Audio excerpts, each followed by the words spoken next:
全国只有3台的手动大 V8美国超跑，在电动化时代还有战斗力吗 ？Hello， 大家好，我是堂主。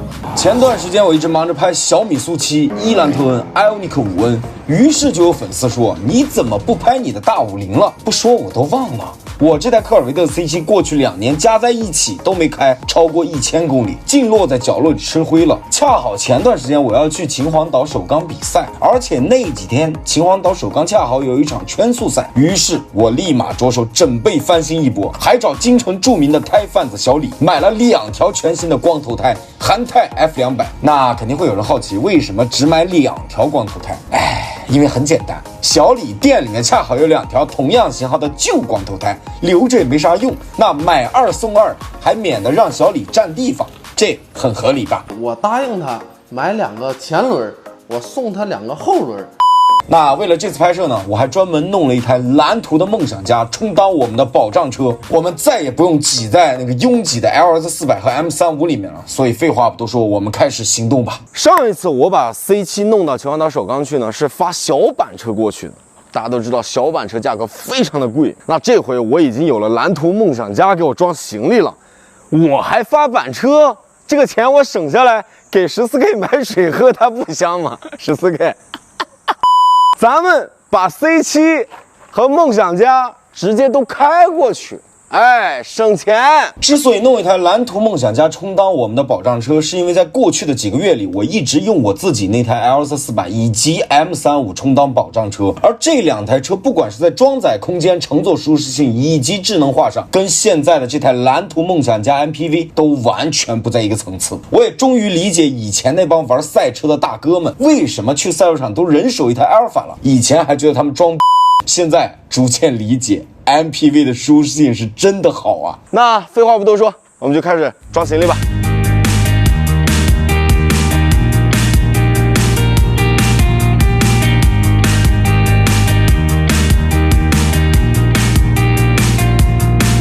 当我一直往前钻进危险的森林，追逐目标就是到远处的山顶。兄弟们，不得不感叹一句 ，MPV 真的太能装了。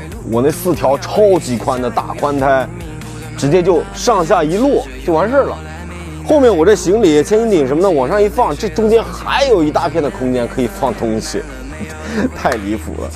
MPV 太适合当这个保障车了。那我们就万事俱备，直接出发秦皇岛。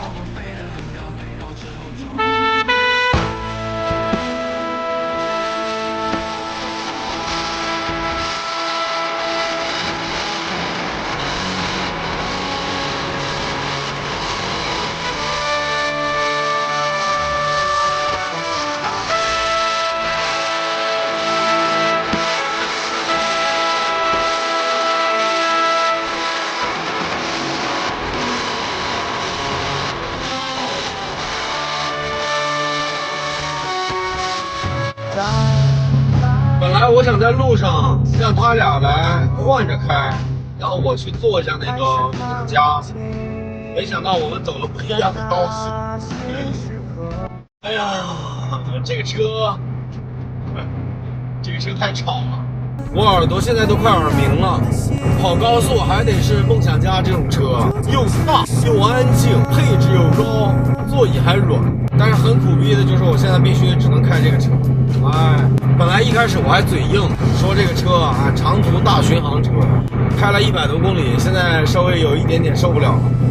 我原本计划在路上开个几十公里科尔维特 C7，就扔给14K 受罪啊呸，扔给他享受驾驶乐趣。结果您猜怎么着？他俩开着蓝图梦想家，居然比我开超跑还快，一溜烟就没影了，居然跟我走散了。我深度怀疑他俩是不是故意这么干的。而最惨的是，走到离首钢大概只有50公里的时候，天空居然下起了瓢泼大雨，这第2天还怎么刷赛道啊？我靠，马上快到秦皇岛了，结果下暴雨了，我无语了。这儿下雨的话，那秦皇岛肯定下雨啊。现在是凌晨的1点，我已经到了首钢的钢铁酒店，然后我的车也到了，但是下雨了，兄弟们，我服了，我跑了300多公里，啥都准备好了，轮胎都准备好了，还下雨了。就算今天晚上干了，明天赛道里面抓的力也会很差。哎，真的是无语。堂主下来了。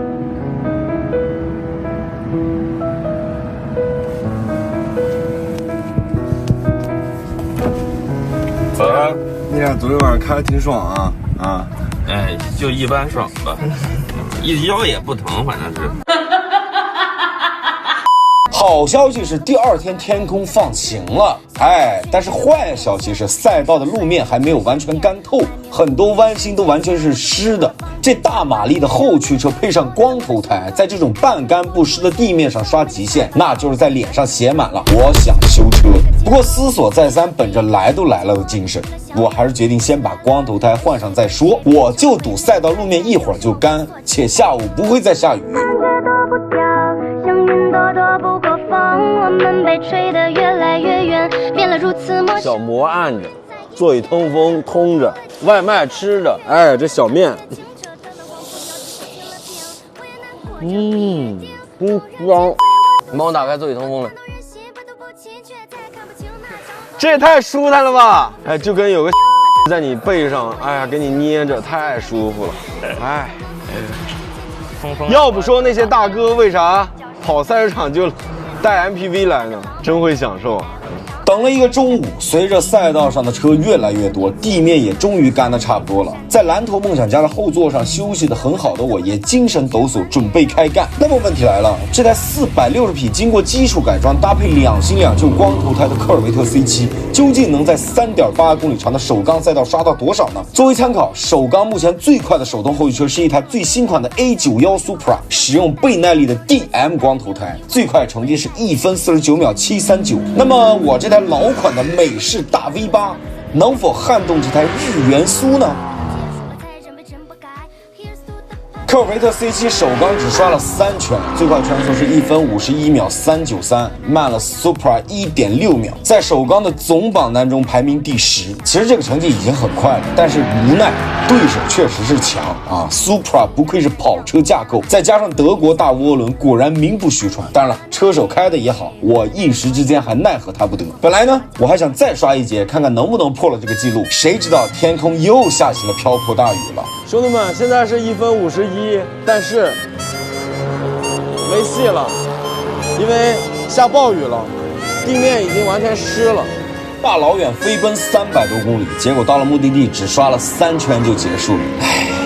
回程的路本堂主直接叫了一个小板车把大50发回去了，主打一个听劝。我安安静静的坐大 MPV 回北京，它不香吗？开超跑跑长途那都是病得不轻，药不能停啊！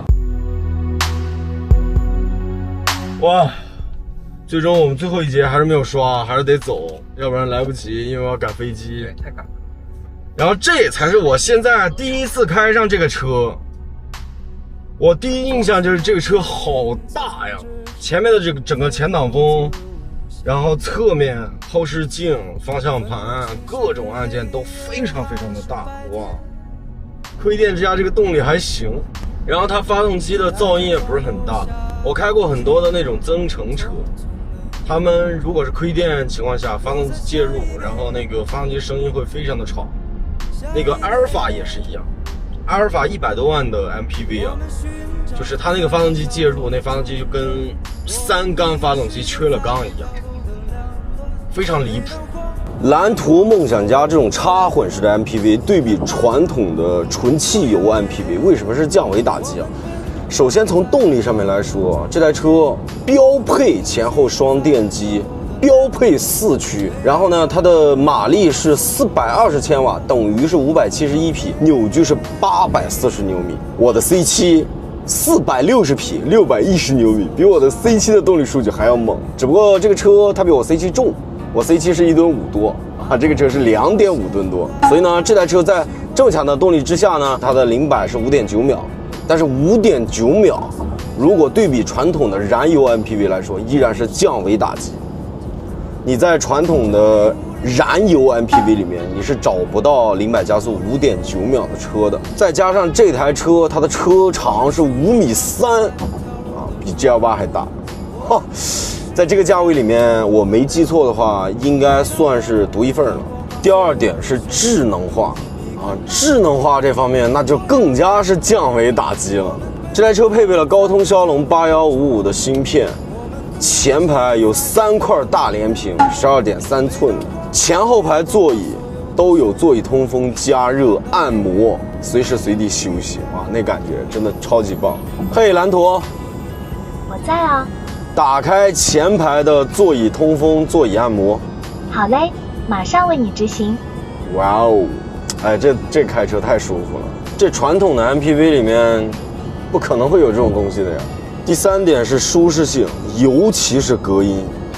这台车前后排玻璃都是双层的夹胶玻璃，底盘呢那些隔音的材质，让这个路面的声音传递得非常细微。我现在大概100多的速度走在高速上面，我可以说话非常轻声细语，就隔音这方面真的很强。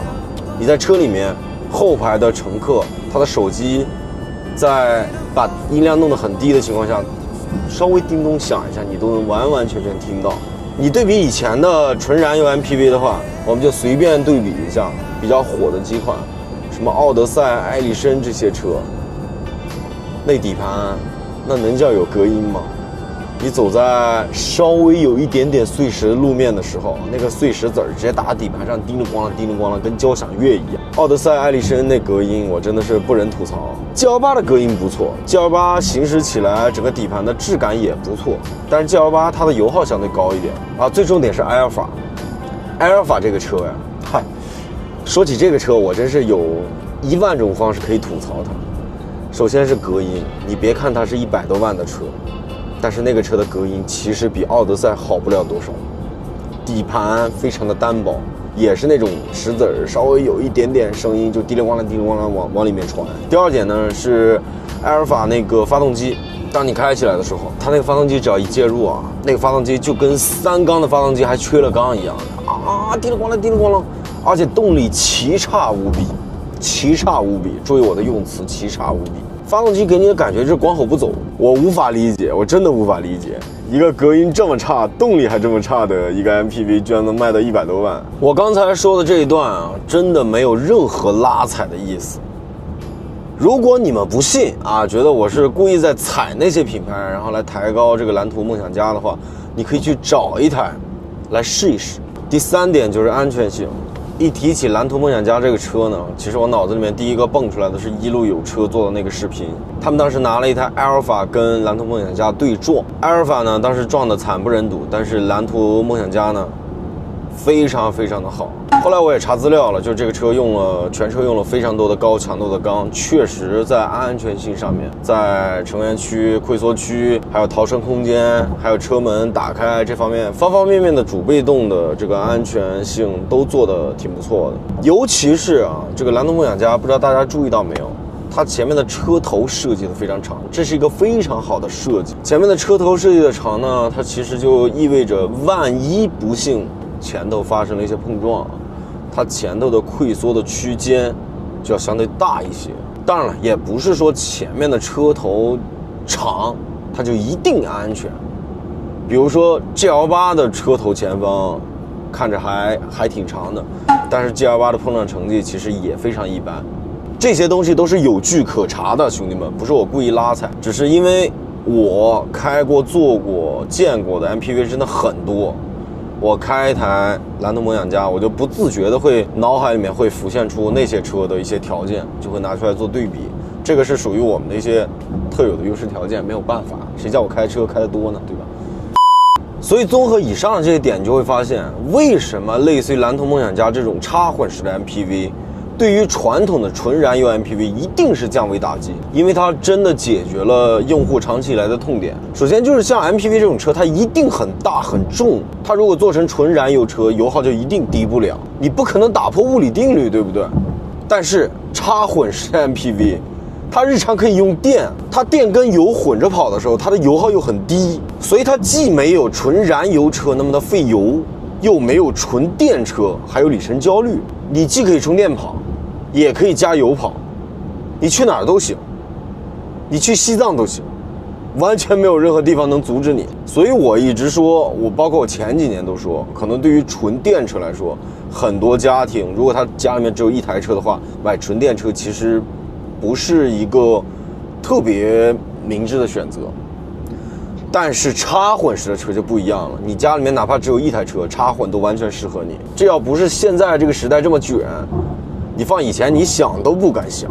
刷科尔维特 C7 的这趟行程，结果虽然并没有让我满意，但好在借来的这台蓝图梦想家却让我刷新了对插电混动 MPV 的新认知。不仅全方位舒适性到位，油耗也确实让人惊喜。回程的这趟行程完全是亏电状态，出发电量只有9%，一共跑了311公里，加了25.11升油，共计花了209.91元。折合100公里油耗才8升。要知道，这可是一台2.6吨的尺寸超大的 MPV， 还是车上坐着3个成年壮汉，后备箱拉着一车行李，且几乎全程高速，定速巡航在100到120之间的这样对插电混动最不友好的方式测出来的成绩。假设要奔着像油耗大赛那样的方式去测的话，油耗数字会更加低的让人难以想象。看来我真的是要考虑一下选购一台 MPV 作为我们公司未来的出差办公的车了。那以上就是本期堂主聊车的全部内容了。那我是堂主，我们下期再见，拜拜。